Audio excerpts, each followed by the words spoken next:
Kalau dahulu dalam pikiran kita ingat sihir berlaku di kampung-kampung, di jauh di pedalaman, tapi sebenarnya tidak, tuan-tuan. Di bandar-bandar besar masih berlaku lagi. Orang memberi khidmat-khidmat sihir, khidmat-khidmat ilmu hitam. Boleh lihat dalam bab dalam orang jual beli, si puas hati dengan orang sebelah, cari bomo Siam kah, bomo Thailand kah, yang orang kita. Makanan bawa masak pagi, petang dah basi. Sihir. Lepas. Tapi sebelum apa-apa berlaku, kena pastikan jangan terus blame sihir. Macam seperti mana saya pernah ulang sebelum ini. Kalau ada penyakit, jangan terus blame jin atau iblis. Kena cek dulu. Semak. Terlebih dahulu. Dan amalan sihir, tuan-tuan, disebut dalam banyak ayat-ayat dalam Al-Quran. Dan mempunyai sejarah yang tersendiri.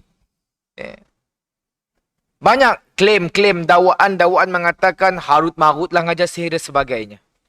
Perkara tersebut hanya dakwaan. Dan kita tahu sihir tu nampak seperti ringan. Tapi kalau kita memperhatikannya dengan lebih dalam, tuan-tuan buka dalam Al-Kabair oleh Imam Az-Zahabi. Dan ia termasuk dalam dosa-dosa besar, tuan-tuan. Ia bukan perkara yang ringan. Bukan perkara yang enteng yang dapat kita lihat sebelah mata. Kadang-kadang bila hati dah terlalu geram, matlamat ingin sesuatu dicapai, maka akan melakukan apa sahaja. Perkara ini dalam konteks yang lain, kalau tuan-tuan baca surah At-Takatsur, tuan-tuan baca surah Al-Humadzah, bukankah Allah menyebut dengan harta itu manusia ingin melakukan apa sahaja? Kalau buka dalam tafsir Buya Hamka Al-Azhar, yang menyebut apa? Sebahagian manusia mempunyai kemegahan, harta, pangkat dan sebagainya, merasakan boleh membeli nyawa, boleh membeli kesihatan, boleh membeli muda dan sebagainya. Dan Allah bentak, Allah kata apa? Kalla. Sekali-kali tidak. Satu-satunya ayat Quran yang mengingatkan manusia tentang kematian iaitu surah At-Takatsur. Alhaakumut takatsur hatta zurtumul maqabir. Nah, manusia kadang-kadang lupa dengan kehidupan yang akan dilaluinya lantaran geramnya, kerana ada orang yang mencatur rezekinya. Si percaya dengan rezeki yang Allah kurniakan. Maka sihir ini menjadi kata putus. Jangan kata orang biasa. Dan ustaz-ustaz pun kadang-kadang ada yang melakukan. Sebab desakan hidup, tuan-tuan. Bila si dapat anak, bila si dapat anak malak, kena desak. Jumpa dengan bomo untuk mula sihir.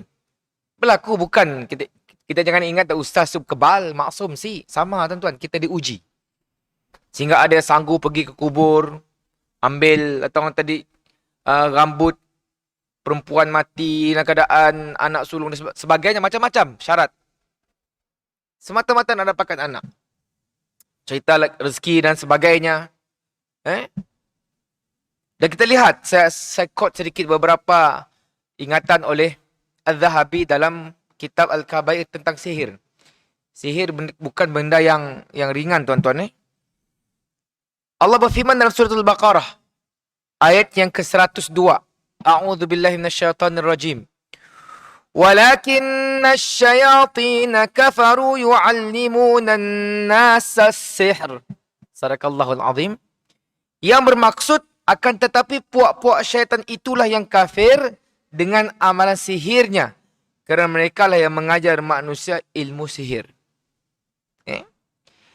Tidak ada tujuan yang murni, tidak ada tujuan yang baik, yang bermanfaat bila mana syaitan yang dilaknat itu mengajarkan ilmu sihir kepada manusia. Hanya kerana untuk mensyirikkan Allah subhanahu wa ta'ala. Itu kerja syaitan, tuan-tuan. Dan Allah juga berfirman tentang Harut dan Marut. Dalam surah Al-Baqarah 102. A'udzu billahi minasyaitonir rajim. وَمَا يُعَلِّمَانِ مِنْ أَحَدٍ حَتَّى يَقُولَا إِنَّمَا نَحْنُ فِتْنَةٌ فَلَا تَكْفُرْ فَيَتَعَلَّمُونَ مِنْهُمَا مَا يُفَرِّقُونَ بِهِ بَيْنَ الْمَرْءِ وَزَوْجِهِ وَمَا هُمْ بِضَارِّينَ بِهِ مِنْ أَحَدٍ إِلَّا بِإِذْنِ اللَّهِ وَيَتَعَلَّمُونَ مَا يَضُرُّهُمْ وَلَا يَنْفَعُهُمْ وَلَقَدْ عَلِمُوا لَمَنِ اشْتَرَاهُ مَا لَهُ فِي الْآخِرَةِ مِنْ خَلَاقٍ. Sadaqallahul azim.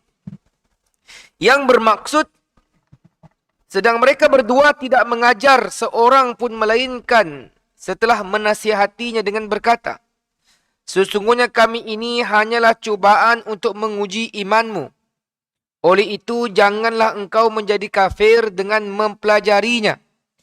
Dalam pada itu, ada juga orang-orang mempelajari daripada mereka berdua ilmu sihir, yang boleh menceraikan antara seorang suami dengan istrinya. Padahal mereka tidak akan sama sekali dapat memberi mudarat atau membahayakan seseorang pun dengan sihir itu, melainkan dengan izin Allah. Sebenarnya, mereka mempelajari perkara yang hanya membahayakan mereka dan tidak memberi manfaat kepada mereka. Sesungguhnya, mereka yakni kaum Yahudi telah pun mengetahui bahawa sesiapa yang memilih ilmu sihir itu, dia tidak lagi mendapat bahagian yang baik di akhirat. Okay? Jadi, kalau kita lihat dalam masyarakat kita, tuan-tuan, sebahagian mereka memilih sesat yang melibatkan diri dengan sihir. Sanggup, tuan-tuan. Dan menyangka bahawa, oh, it's okay, sihir haram. That is. Dia berfikir, oh, sihir tu haram, kelak aku bertaubat lah, cukup. Ia menganggap dia semudah itu. Sedarkah kita bahawasanya sihir ini termasuk dalam satu kelakuan yang termasuk dalam kekufuran? Kufur, tuan-tuan. Lalu mereka pun mempelajari sihir, mengamalkannya, dan akhirnya mendapat apa yang mereka inginkan, tanpa lupa tentang kesan, impaknya. Dan kita lihat dalam beberapa riwayat hadis, hukuman bagi orang yang terlibat dengan sihir adalah al-qatlu, dibunuh. Tuan-tuan lihat, kata Nabi SAW, ijtanibu as-sab'al mubiqat. Fadzakara minha as-sihr.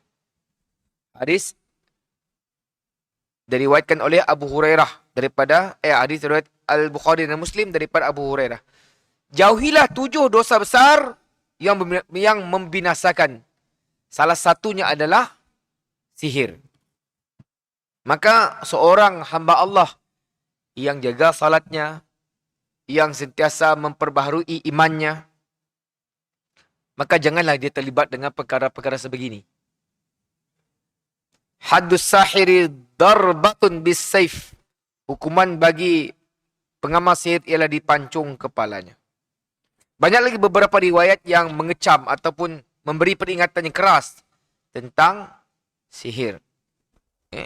Walau bagaimanapun, tuan-tuan, kita tidak juga menafikan sebagian orang yang tidak mempunyai pengetahuan yang baik. Jangan terus hukumlah. Kena clear dulu bahawa sihir ini suatu benda yang boleh menjatuhkan diri kita kepada kekufuran. Dan dalam kitab Al-Kabair ia diletak kedudukan nombor 3, tuan-tuan. Agak berat.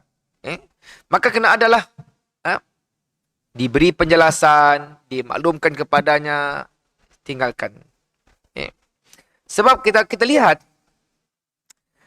di alam Melayu, bila perkataan istilah berubat ataupun dalam bahasa orang kita tu orang pandai, ikhtiar, ataupun bahasa yang common, ustaz ini ikhtiar.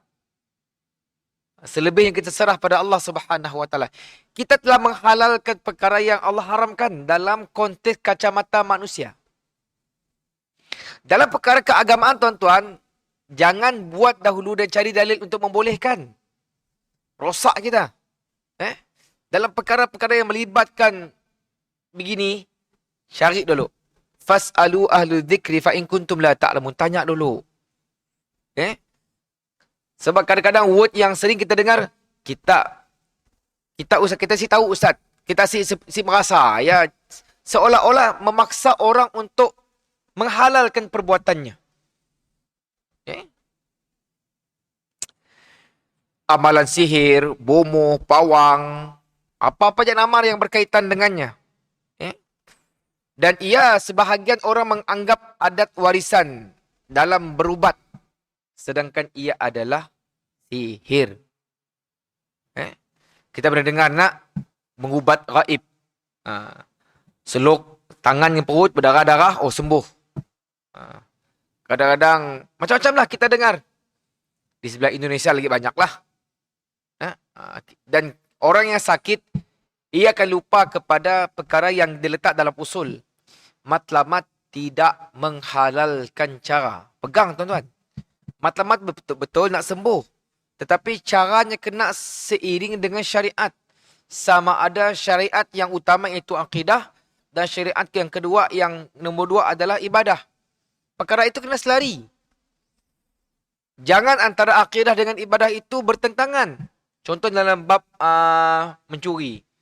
Secara i'tiqad aku tahu mencuri itu haram. Tapi aku nak curi juga. Tidak. Kalau tuan-tuan baca dalam akidah kita yang kita pegang, iman itu adalah sesuatu yang dilafaz dengan mulut, i'tiqad dengan hati, dilakukan dengan perbuatan. 3 ini selari tuan-tuan. Ada orang cuba untuk twist dalam masyarakat. Yang penting aku masih beriman. Perbuatan ini aku boleh bertaubat. No. Perkara tersebut kena clear. Kembali kepada asal. Kadang-kadang orang kita pada perbuat yang aku buat ini usaha, tapi aku beriktikad Allah yang izinkan. No. Salah tuan-tuan. Tapi ini yang sering berlaku dalam masyarakat kita, kita kena clearkan. Akidah bukan perkara yang main-main tuan-tuan. Bukan perkara yang boleh kita pandang sebelah mata. Okey? Campur aduk antara perubatan tradisional. Kita nafikan dalam masyarakat Melayu kita ada perubatan nasional macam herba, fisioterapi, panding urut, tapi dicampur dengan pelbagai ritual. Itu masalah. Campur dengan ritual, campur dengan jampi, campur dengan mentera. Menjadikan ia keliru dan bagi difahami. Dan akhirnya menjadi kepada sihir. Kita tidak mengatakan semua urutan itu salah. Kita tidak mengatakan semua urutan perubatan-perubatan herba itu silap. Tapi bila ia diserap dengan perkara-perkara yang ditentang dalam agama. Dan mutaakhir ini kita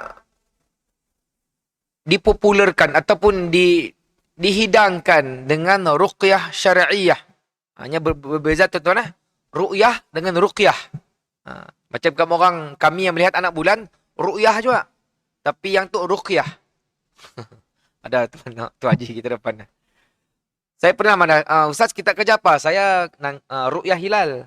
Oh, bolehlah minta nombor. Apa hal? Ada mungkin sakit apa Ustaz? Bolehlah sebadah siapa. Kelak saya teleskop rumah kita lah kelak. Sama tuan-tuan. Ruqyah dengan ru'yah.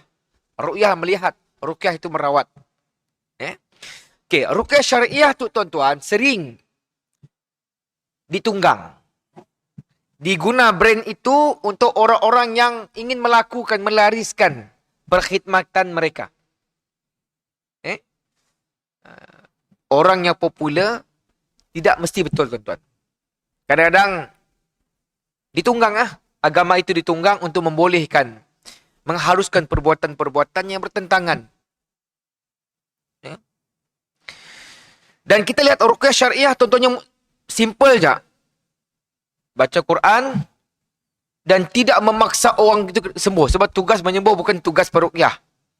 Menyembuh tugas Allah Subhanahu Wa Taala.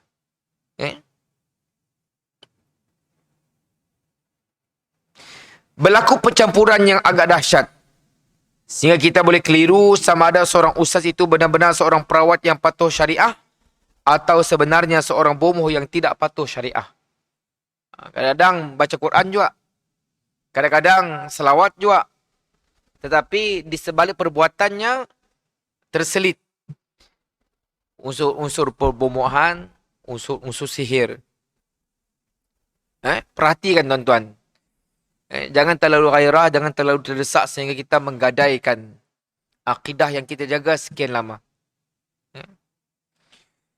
Saya boleh share beberapa buku yang tuan-tuan boleh cari dan baca. Buku yang bagus untuk membicarakan isu ini seperti Amal Sihir dan ayat-ayat Al-Quran oleh Abdul Basir Muhammad.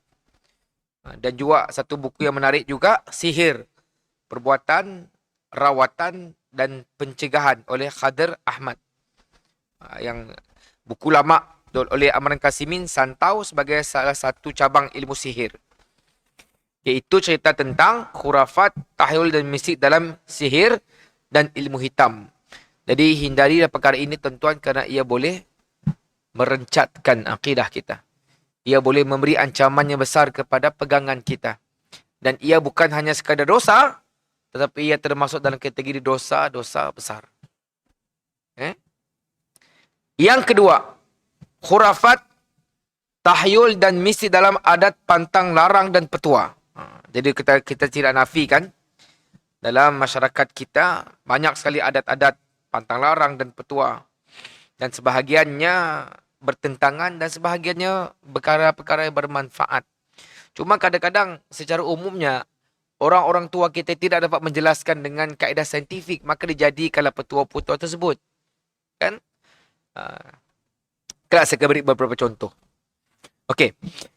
Jadi adat, pantang larang dan petua pada peringkat awalnya disampaikan daripada lisan ke lisan, mulut ke mulut, daripada orang tua ke orang tua. Sampailah kepada kita. Dan secara umumnya adat, pantang larang ini tercipta daripada experience, pengalaman orang-orang tua dalam kehidupan mereka sehari-harian. Kan?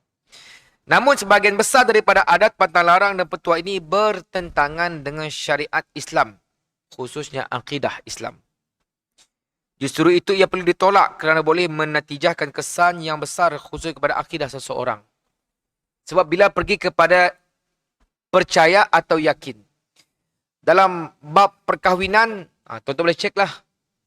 Yang agak popular, buang peraja lah. Yang agak popular. Belum kira lagi bulu sial. Belum kira lagi melangkah tiang sedih dan sebagainya. Atas kepercayaan-kepercayaan tertentu. Kalau sekadar adat okey tuan-tuan. Tapi bila ia datang dengan kepercayaan. Kalau tak buat macam ni, kalau buat macam ni, akan jadi macam ni. Kalau tak buat macam ni, akan adalah benda-benda musibah yang datang. Itu yang kita larang. Tapi kadang-kadang bila kita ni, bahasa yang dalam orang Sarawak tu agak popular, malik, tulah. Benda yang tidak ada penjelasan yang clear dalam agama, tuan-tuan. Tetapi kita rasa takut. Saya satu ketika dahulu, bila kita ditutup ataupun terkongkong dengan rasa ini, ada rasa takut, tuan-tuan. Benda yang tulah contohnya, malik. Takut kita, asyik berani. Tidak ada orang yang berani melanggarnya. Seolah-olah ada satu kuasa lain yang boleh interrupt, memberi ancaman dalam kehidupan kita. Dalam ketika isteri tengah mengandung, tanggalah macam-macam. Macam-macam tuan-tuan nak. Si boleh berketuk. Kalau berketuk kelak, anak kita lahir, sekian mata yang kata sembol lah. Kan? Ada kepercayaan tersebut kan? Tak boleh sekian, bila isteri mengandung, nanti bana. Keluar-keluar, besar bana pipi anak. Ayalah tadi, bapak dah madah. Benda ini berlaku sampai sekarang tuan-tuan. Kerana bila anak kita sakit perut, ambil jimat, ikat dekat perut. Bila digunting, sedar apa pula ya? Kertas kosong je. Kita percaya. Dan paling bahaya bila kita badah, Robi dah dipakai jimat tu, lalu baik anak kami. Astaghfirullahalazim. Sebenarnya, konsep ini sebenarnya menukar kepada kebergantungan dan pengharapan kepada Allah Subhanahu. Itu masalahnya. kita ditwist kepada minta dengan selain akhlak Allah, minta dengan makhluk. Yang makhluk itu sendiri pun tidak dapat menolong dirinya. Lebih kurang macam konsep berhala lah. Kalau tuan-tuan lihat kalau tuan-tuan belajar perbandingan agama, tidak ada satu manusia pun yang mengatakan berhala tu adalah Tuhannya semata-mata sih. Mereka beranggapan ini adalah orang perantara. Sebenarnya mengakui ada benda lain. Dan konsep yang kecil ada dalam perkara kepercayaan begini, petang larang ini. Tidak semua, tapi ada. Okay? Tuan-tuan boleh lihat. Maka, ceklah. Tidak semuanya haram, tidak semuanya salah, tetapi ada yang betul. Okay?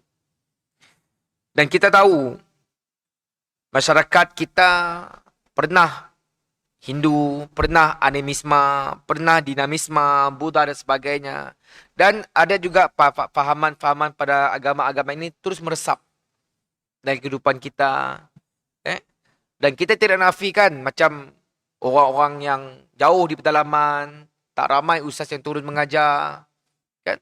Jadi ilmu tidak sampai. Dan kalau orang bertanya, ustaz macam inilah mak bapak kami lah ustaz. Semoga Allah mengampuni mereka. Dan kita yang pergi ke masjid, dengar kuliah, sekarang semua ilmu di hujung jadi. Tapi masih juga, ingatlah ayat Allah dalam surah Al-A'raf. وَلَقَدْ زَرَعْنَا لِجَهَنَّمَ كَثِيرًا مِنَ الْجِنِّ وَالْإِنسِ.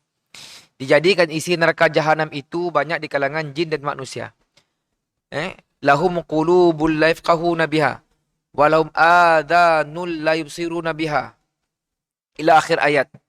Ujung sekali Allah sebut apa? Ulaika kal an'am balhum adal. Neraka jahanam ramai jin dan manusia. Why? Sebab apa? Ada hati. Tapi tidak menggunakannya untuk memikirkan tentang kebesaran Allah. Ada telinga. Tidak mendengar apa yang dipesan. Apa yang datang daripada Rasulullah. Apa yang datang daripada Allah melalui kalam-kalamnya. Ada mata. Tidak memperhatikan apa yang terjadi pada alam ini. Dan orang-orang yang mempunyai akal yang sehat, mata yang jelas, telinga yang clear, tapi tetap meneruskan juga, Allah kata apa? Ulaika kal an'am. Mereka itu seperti binatang ternak. Balhum adal. Lebih teruk lagi. Maka akal kita yang orang kena berfikirlah. Kita sebut dalam Al-Fatihah apa tuan-tuan? Iyyaka na'budu wa iyyaka nasta'in. Kepada engkau kami menyembah ya Allah dan hanya kepadamu kami mohon pertolongan. Why perlu ada perantaraan, minta direct dengan Allah. Dan perkara-perkara begini kadang-kadang kalau kita fikir sejenak, betulkah? Cuma kadang-kadang kita telah ditrain. Bila anak-anak bertanya dengan orang tua, banyak tanya kau tu. Ikut je. Kita pun ikut aja. Jadi jangan kita salahkan anak kita bilanya berkembang pemikirannya sebab kita dah create satu budaya don't ask, follow je. Kita pelik kena anak-anak bangsa lain tu lain tau. Sebab budaya ya tuan-tuan. Kadang-kadang bukan kita sebenarnya isunya kita siap ada jawapan. Sebab bila anak bertanya kita tidak dapat memberi penjelasan. Dan kita tidak ada ilmu, kita tidak ada info-info maklumat yang berkaitan dengan agama. Maka bila anak bertanyaan kita pada bertanya, ikut je. Dan akhirnya perkara ini, generasi ke generasi, sedangkan Islam yang turun, yang diajar kepada kita, tuan-tuan, untuk memandaikan kita. Bukan untuk membantutkan pemikiran kita. Islam, tuan-tuan, mengangkat akal dalam agama, bukan membantutkan akal. Kita lihat Rasulullah macam ni mengajar para sahabat. Macam ni di kalangan para sahabat hebat-hebat dan sebagainya lah. Dan cerita-cerita ini jangan jadi halwa telinga sahaja. Kalau dikatakan zaman salaf, zaman sahabat itu zaman terbaik. Kenapa mereka terbaik? Kenapa keimanan mereka hebat? Trail, jalan itu telah ada, tuan-tuan. Ikut. Dan kata penulis buku ini juga, Tidak pelik pengaruh ajaran dan kepercayaan isma itu semua masih tersisa selepas Islam datang ke Melayu. Macam kita pernah bincang sebelum ini, masalah orang Melayu adalah they are too kreatif. Mereka sangat kreatif tuan-tuan. Dalam bab agama pun mereka akan meletakkan kreativiti mereka. Sedangkan perkara itu dilarang. Nak kreatif pada benda lain. Jangan pada agama. Akhirnya diassimilate-nya antara budaya-budaya yang batil dengan agama. Pernah zaman saya kecil-kecil dulu, saya masih ingat penyakit Kawasaki. Waktu saya masih jam 3 ke jam 4. Dihampallah seperah tepi jalan. Maka imam memulakan dengan doa dan menabur putih. Dan ia diketuai oleh imam. Jadi masyarakat kita akan madah. Sikanlah imam nak mula benda betul. Sedangkan itulah hakikatnya. Kan? Cobalah kalau kita cerdik sikit. Imam, betulkah benda tu boleh pola? Tapi si berani. Coba nak tak? Takut nak? Kalau ada orang bertanya, saya amalan tersebut akan stop. Tetapi budaya bertanya tu disimpan. Apabila duduk atas meja tinggi tu, itu saya rasa takut, tinggi gila. Tuan-tuan, meja yang tinggi, rutrah yang merah ini tidak menjamin semua kata-kata saya betul. Meja tu bukan madah ustaz depannya mesti betul. No. Sebelum kami turun ngajar tuan-tuan baca buku, study, check nas betul si betul. There are no guarantee. There are no guarantee. Sepatutnya orang yang duduk atas tu perlu dipersoalkan supaya apa yang disampaikan itu betul. Apa yang disampaikan itu selari dengan apa yang dianjurkan oleh Allah dan Rasulnya. Dan kalau kita lihat, bila Islam sudah masuk dalam alam Melayu, dan kita tidak nafikan Islam itu tersohor dengan meraihkan kepelbagaian kebudayaan dalam aspek warisan adat Melayu. Tidak dinafikan yang memang benar. Walau bagaimanapun, Islam memberi garis panduan. Which one you can do, which one you can't. Ada panduan. Dan sebagai orang yang Allah kurniakan akal yang waras, kita pergi ke masjid untuk menambah ilmu kita dan kita balik membawa sedikit ilmu untuk memperelokkan yang mana boleh dan yang mana tak boleh. Dan kita tidak perlu nak menafikan perbuatan-perbuatan lebas. Semoga Allah mengampuni kita. Sebaliknya, bukankah disebut orang yang hari ini sama macam hari semalam, maka sia-sialah. Dan orang yang hari ini lebih teruk daripada hari semalam, maka celakalah. Maka upgrade tuan-tuan. Tuan-tuan dengar macam-macam. Orang datang dengar ngajar. Dan buku dapat dibeli, dapat disemak. Sekarang tuan-tuan, zaman kita, ilmu di hujung jari. Ustaz kelakar, tu hadis Bukhari, nombor sekian. Buka tawang telefon ni, cek. Boleh semak. Sebab sekarang ini orang claim, tu hadis Bukhari. Bila cek bukan Bukhari pun. Zaman sekarang. Sebab lah nak jadi ustaz tu hati-hati. Yang depan saya tu semua ada telefon boleh cek nak. Google nak cek. Betulkah atau ustaz depannya membulak.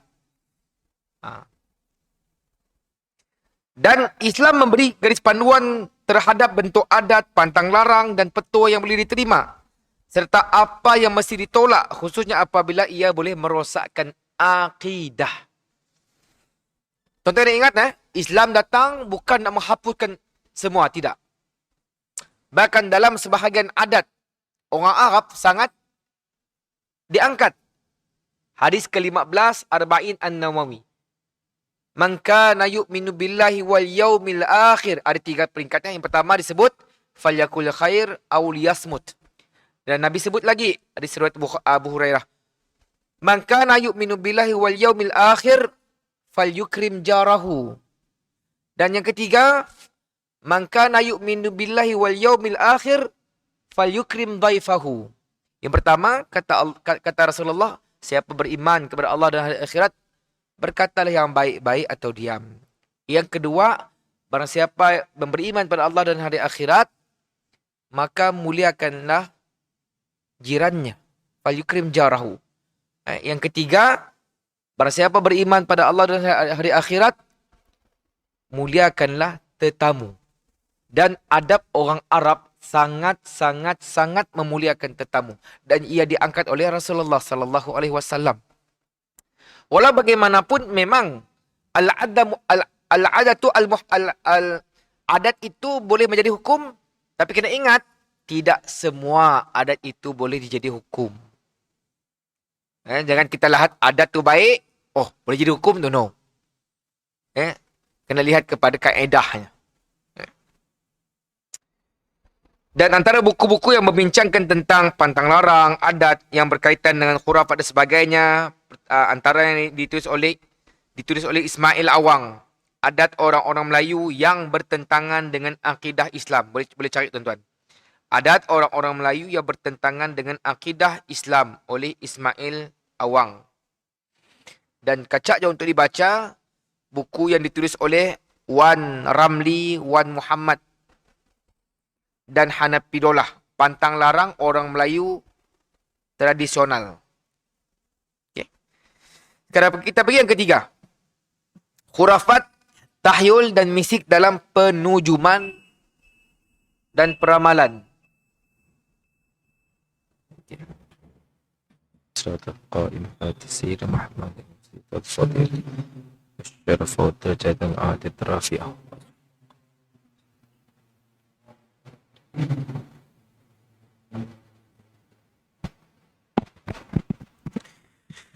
Okey, kita ada sikit lagi. Lepas kita baru kesimpulan. Jadi, nujum dan peramalan, tuan-tuan. Nujum dan peramalan ada kaitan secara langsung dan tidak langsung dengan sihir. Ya. Dan dia sangat clear. Menceritakan sesuatu berdasarkan ilmu tilik. Apa-apa yang berkaitan dengan bintang dan sebagainya. Ia tidak pergi kepada, yang ditilik itu betul. Betul atau salah bukan penentu kepada boleh atau tidak perkara tersebut. Dan satu hadis riwayat Muslim 2230. Sabda Nabi SAW, Man ata arrafan fasa'alahu an syai'in lam taqbal lahu salata arba'ina laylah. Siapa yang mendatangi tukang tilik, tidak diterima salatnya selama 40 hari. Bukan bermaksud cuti, tidak. Salatnya sia-sia, tuan-tuan. Dan kalau kita lihat ilmu-ilmu yang salah yang lain, ilmu penyujuman dan ilmu ramalan ini juga berkembang dalam alam Melayu. Sama ada berasal daripada datuk nenek kita dulu mari, ataupun daripada pengaruh-pengaruh agama lain yang datang ke alam Melayu. Dan kita lihat juga sabda Nabi SAW dalam hadis riwayat Ahmad 9532. Man atakahinan au arrafan fasaddaqahu bima yaqulu faqad kafara bima unzila ala Muhammad. Barang siapa mendatangi dukun atau tukang ramal lalu ia membenarkan, maka ia bererti telah kufur kepada Al-Quran yang telah diturunkan kepada Muhammad sallallahu alaihi wasallam. Dan last but not least, khurafat, tahyul dan misik dalam persenjataan. Okey. Jadi bila sebut persenjataan, keris, golok, parang dan sebagainya, parang berdiri, macam-macam lah, keris berdiri, perlu dikemenyan, perlu diasap, perlu ingkah limo, ada orang jaga, macam-macam. Okay. Satu part lain, memang ia menjadi senjata yang orang guna untuk berkaitan dengan jin. But dalam perkara lain, memang kalau tuan-tuan belajar secara saintifik, kemenyan, mengasap, limau, ada sebab untuk menjaga keris ya. Bukan nak minta darah dan sebagainya. Dan turut masyarakat kita terikut kepada itu. Kadang-kadang kita takut. Keris ini ada penunggu. Keris ini mesti diasap. Kalau mesti asap pula jangan makan orang lain. Dan kita sangat takut, tuan-tuan. Takutnya lebih takut daripada Allah Subhanahu Wa Taala. Kesimpulan daripada bab ini, tuan-tuan. Pertama, tuan-tuan. alam Melayu, bila kita dah Islam, kita tidak terlepas daripada perkara-perkara yang perlu diperhalus. Ya? Jangan sampai apa yang kita buat melanggar batas syariah. Dan yang paling tinggi adalah syariah akidah tauhid pada Allah Subhanahu Wa Taala. Ya? Fenomena khurafat atau mistik, kita tidak dapat nafikan memang berpunca daripada kefahaman dalam masyarakat kita. Ya? Walau bagaimanapun, benda ghaibiyat itu sepatutnya dihalalkan kepada yang betul. Rukun iman, perkara-perkara berkaitan dengan alam mahsyar, fitnah kubur dan sebagainya. Islam datang tidak menutup apa yang difikir manusia. Manusia memang suka ingin tahu perkara-perkara gaib, suka nak tahu benda-benda yang di luar kemampuan akal, tetapi kena melalui jalan agama, iaitu Allah dan Rasul. Maka Islam datang untuk ganti supaya pemikiran kita itu betul. Jangan pergi ke arah yang tidak patut. Saya sering mengulang-ulang, percaya kepada jin dengan iblis itu tidak memberi manfaat, bahkan banyak mudarat. Sebaliknya, pergilah kuatkan keyakinan kita kepada malaikat, Rasul, kitab dan sebagainya. Barunya akan memberi kesannya positif kepada iman tiap-tiap kita. Mudah-mudahan apa yang disampaikan kurang terlebih saya minta maaf. InsyaAllah next kita akan pergi kepada perkara-perkara yang berkaitan dengan dalal. Dalal tu kesesatan dan syirk. Kesan daripada khurafat, tahyul dan misi. Kita pergi lebih dalam lagi. Bagaimana ia boleh merosakkan akidah. Dalam ciri apa yang boleh menyebabkan akidah kita boleh batil ataupun terbatal kerananya. Wallahu ta'ala a'lam. Mudah-mudahan apa yang disampaikan itu ada manfaat. Kurang terlebih saya minta maaf. Kita tangguh dengan membaca tasbih kafarah dan suratul asr. Bismillahirrahmanirrahim. Wal asri innal insana lafi khusr illa allazina amanu wa amilus salihat wa tawassaw bil haqq wa tawassaw bis sabr. Subhanakallah bihamdika asyhadu an la ilaha illa anta astaghfiruka wa atubu ilaik. Terima kasih atas perhatian. Maaf atas kekurangan. Assalamualaikum warahmatullahi wabarakatuh.